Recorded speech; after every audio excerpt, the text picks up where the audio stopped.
Hello! In this video, we are going to prove the following theorem. Suppose B is an infinite subset of positive integers. Then there is a bijection f from the positive integers to B, such that f of n plus 1 is greater than f of n, which is greater than or equal to n, for all positive integers n. Now, before we get into the proof, let's get some context. To start, well, we're going to say that the natural numbers includes 0. And we will say that for each natural number n, we define the following set. We define the set In to be the set of all positive integers less than or equal to n, where the positive integers are just the natural numbers not including 0. And now, what do we mean by infinite? Well, given a set A, we say that A is finite if the following is true. We say that A is finite if there exists a natural number n such that there exists a bijection from In to A. Otherwise, A is infinite. Right, and there are some properties about finite sets that we're going to be using to prove this theorem. One is that the empty set is finite.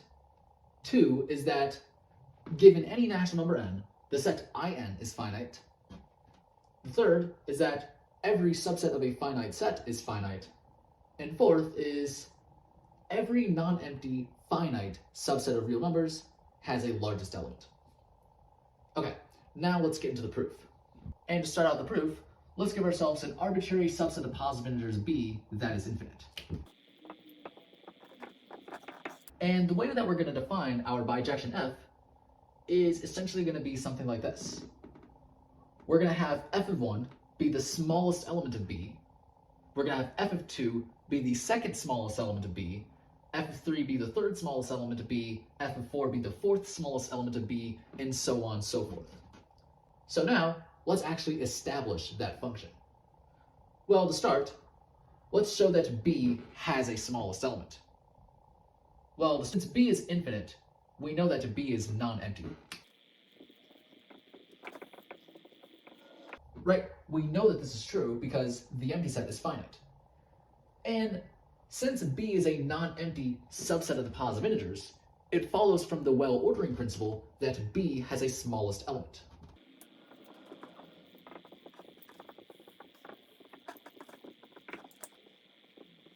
And the next thing we're going to do is we're going to show that for every element t in b, the following set is non-empty.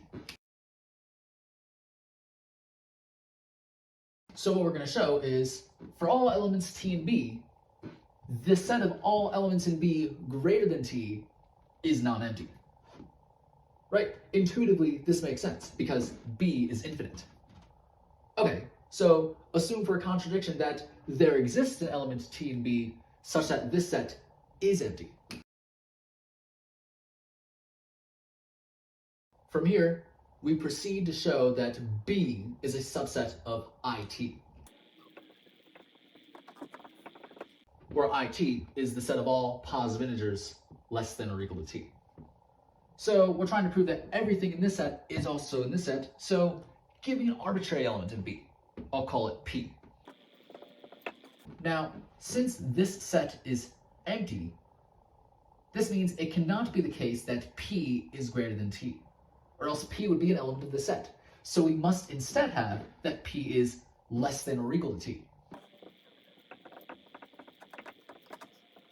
Now notice, since B is a subset of the positive integers, we have that P is a positive integer less than or equal to T.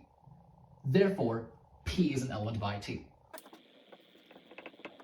So, given any element P in B, it follows that P is an element of IT. Since P was arbitrary, this means everything in B is also in IT. Now, as we mentioned before, IT is finite. And since B is a subset of a finite set, we have that B is also finite.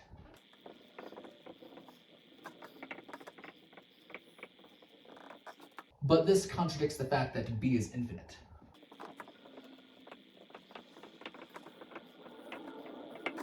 So our assumption that there is some element t in B such that this set is empty led us to a contradiction, so we must instead have that for all elements T and B, the set is non-empty.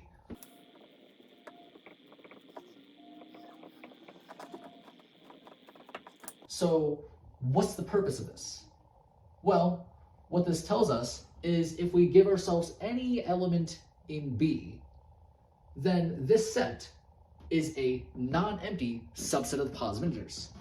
So by the well ordering principle, it has a smallest element.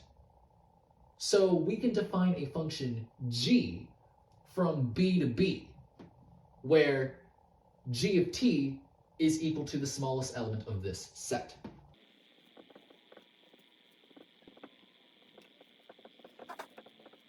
And now, these two pieces of information allow us to define our function f recursively.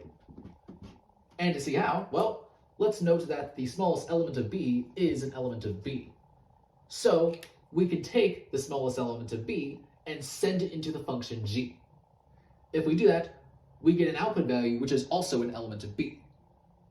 And then, since this output value is an element of B, we can send that output value into the function g. We get another output value. Take that output value, send it into the function g, get another output value, send that into the function g, and you keep doing so. And that generates a recursive function. So here's what our recursive function will be for f.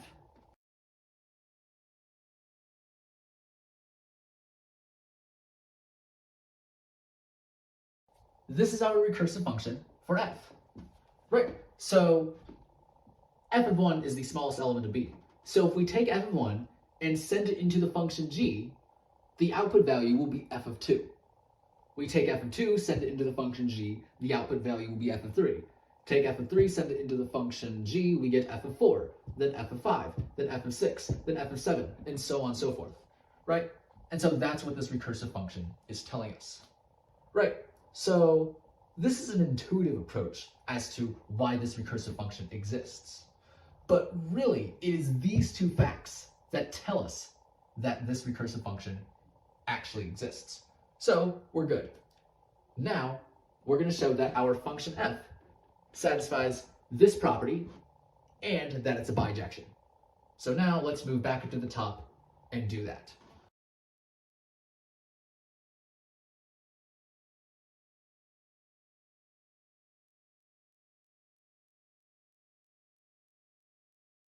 And we're first going to show that our function f satisfies this property. And to prove this, we're trying to prove the statement about all positive integers. So let's use mathematical induction. And to do so, let's start with the base case. Now in the base case, we're trying to prove that this is true in the case where n is equal to 1. So really, we're trying to prove that f of 2 is greater than f of 1, which is greater than or equal to 1. And to see that this is true, we're first going to prove that f of 1 is greater than or equal to 1. Now, to start, we know that f of 1 is equal to the smallest element of B, which is an element of B, and we know that B is a subset of the positive integers. So f of 1 is an element of the positive integers. But we know that every positive integer is greater than or equal to 1. So f of 1 is greater than or equal to 1. So this proves this inequality. Now we're going to prove this inequality. And to see that f of 2 is greater than f of 1, well, we know that by the second part of our recursive definition, that f of 2 is the smallest element of this set, where we have f of 1 here.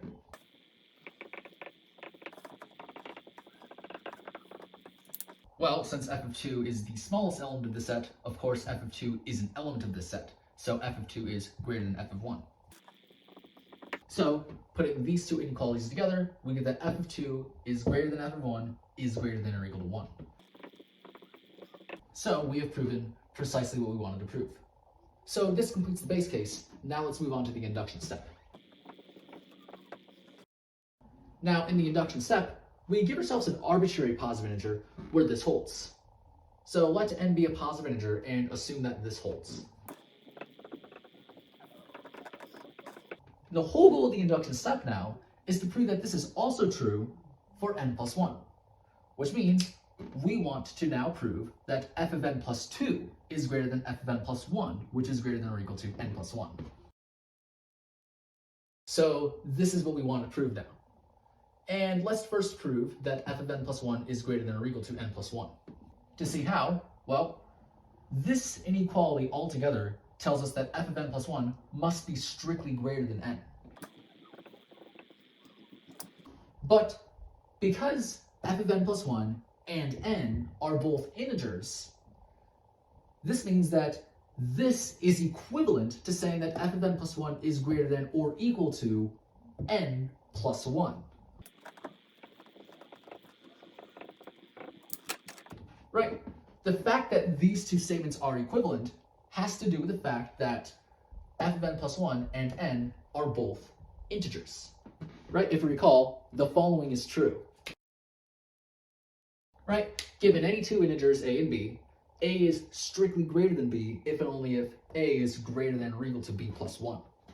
Right? We're really just applying this fact here. And that's it. So, f of n plus 1 is greater than or equal to n plus 1, which is the second inequality. Now we want to prove the first inequality.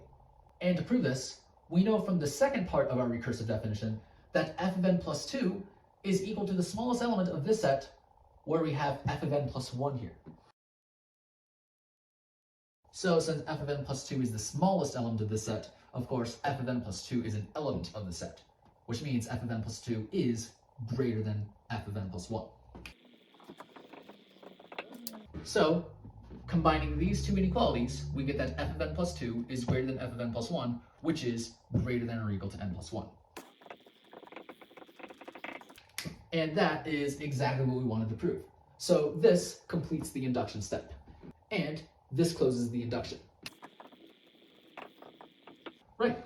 We've completed all parts of the induction, which means we have proven that this is true for all positive integers. So, this condition is all good. All that's left to show now is that our function f is a bijection. And we're going to do so by showing that it's both injective and surjective. And to prove that f is injective, it will help to prove a stronger result of what we've proven here. Right? We're going to prove for all positive integers x and y, if x is greater than y, then f of x is greater than f of y. And the way we're going to prove this is we're going to start by giving ourselves an arbitrary positive integer y. And now we proceed by induction to show that for all positive integers x, where x is greater than y, we have that f of x is greater than f of y. So let's start with the base case. In the base case, we're trying to show that this is true for the smallest positive integer greater than y. Well, the smallest positive integer greater than y is y plus 1. So we're trying to show that f of y plus 1 is greater than f of y. And to show that that's the case, well, we have just proven that this is true for all positive integers. Well, since it works for every positive integer, it must work for the positive integer y. So if we take n to be y, we have that f of y plus 1 is greater than f of y. And so this proves that this is true in the case where x is equal to y plus 1. So that completes the base case. Now let's move on to the induction step. Now in the induction step, we give ourselves an arbitrary positive integer x greater than y, where this holds. And the whole goal of the induction step at this point is to prove that this is also true for x plus 1, which means we want to prove that f of x plus 1 is greater than f of y. Well, again, we have already shown that this is true for all positive integers. So it must be true for the positive integer x. So if we take n to be x, we get that f of x plus 1 is greater than f of x. So combining these two inequalities together, we get that f of x plus 1 is greater than f of y. So we have proven that this is true, where instead of x, we have x plus 1. And that was the whole goal of the induction step. So this completes the induction step.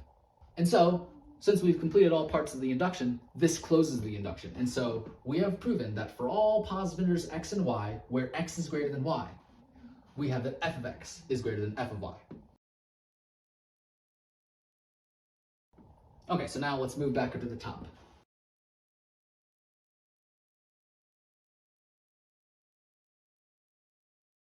Okay, so now let's prove that f is injective.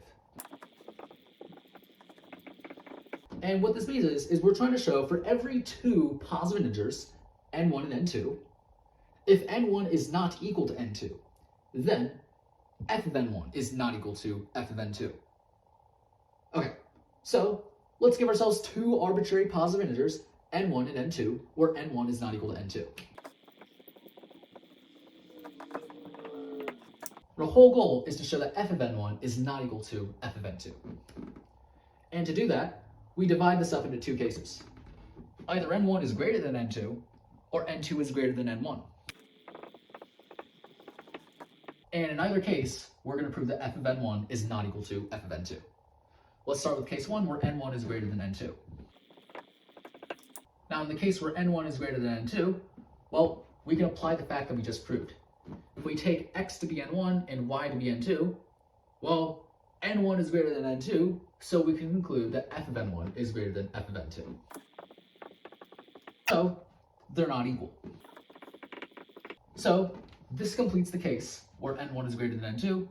Now let's move on to the next case where n2 is greater than n1. Well, we're going to get a similar argument as case 1, right? This implies that f of n2 is greater than f of n1. And so again, they're not equal. And so in either case, they're not equal. So what we've shown here is, given any two positive integers, n1 and n2, where n1 is not equal to n2, it follows that f of n1 is not equal to f of n2. Therefore, f is injective. So now we're going to show that f is surjective. So what does this mean? Well, really, we're trying to show that for every element k in B, there exists an element n in the positive integers such that f of n is equal to k. So since we're trying to prove a statement about every element in B, give me an arbitrary element of B. I'll call it k. And our whole goal is to find some element n in the positive integers such that f of n is equal to k. And to start, we define the following set.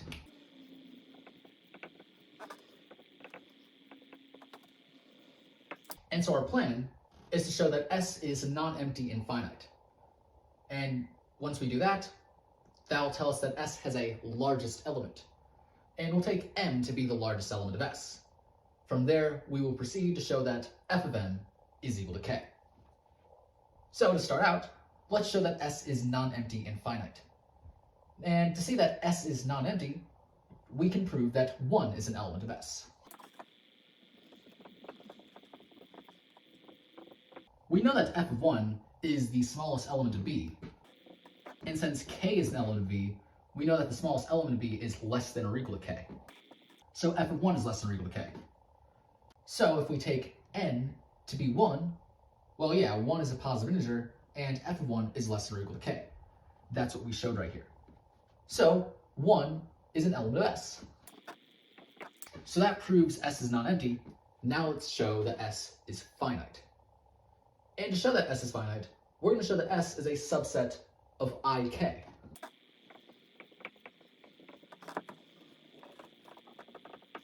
Where IK is the set of all positive integers less than or equal to k.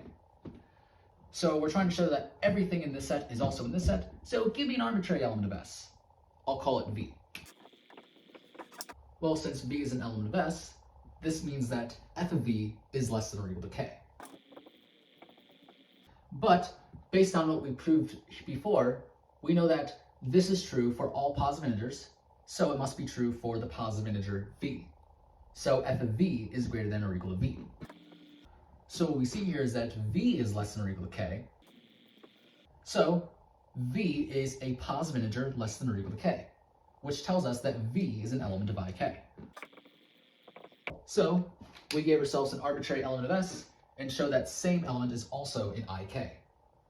Since V was arbitrary, this means everything in S is also in IK.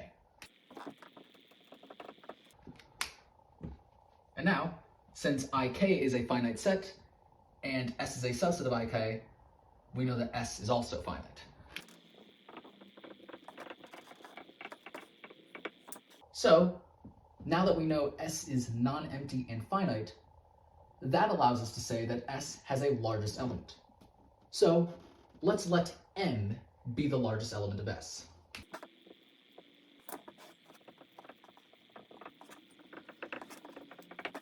And our claim from here is that f of m is equal to k. And to see how that comes together, well, since m is the largest element of S, of course m is an element of S. So what that means is that m is a positive integer and f of m is less than or equal to k.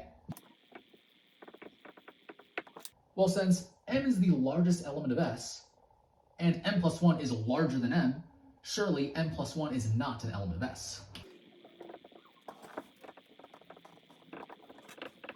And since m plus 1 is not an element of S, this means it is not the case that f of m plus 1 is less than or equal to k. We must instead have that f of m plus 1 is greater than k. Now, what is f of m plus 1?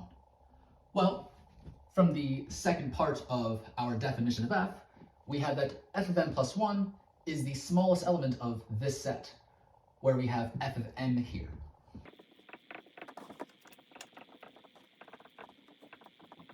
And since f of m plus 1 is the smallest element of the set, and k is smaller than f of m plus 1, this tells us that k is not an element of this set.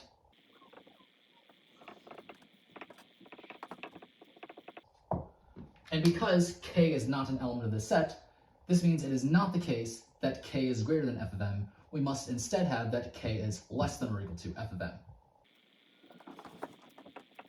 So notice that f of m is less than or equal to k, and k is less than or equal to f of m. These two facts together tell us that f of m is equal to k.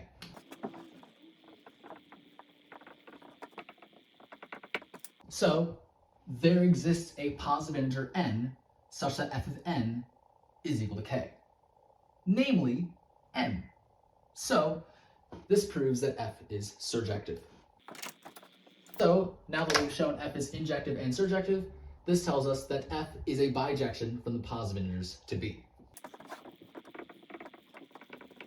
So we have found a function from the positive integers to b that satisfies this condition, and it is a bijection. So that's exactly what we wanted to prove, so this completes the proof. And so yeah, that's pretty much it for this video.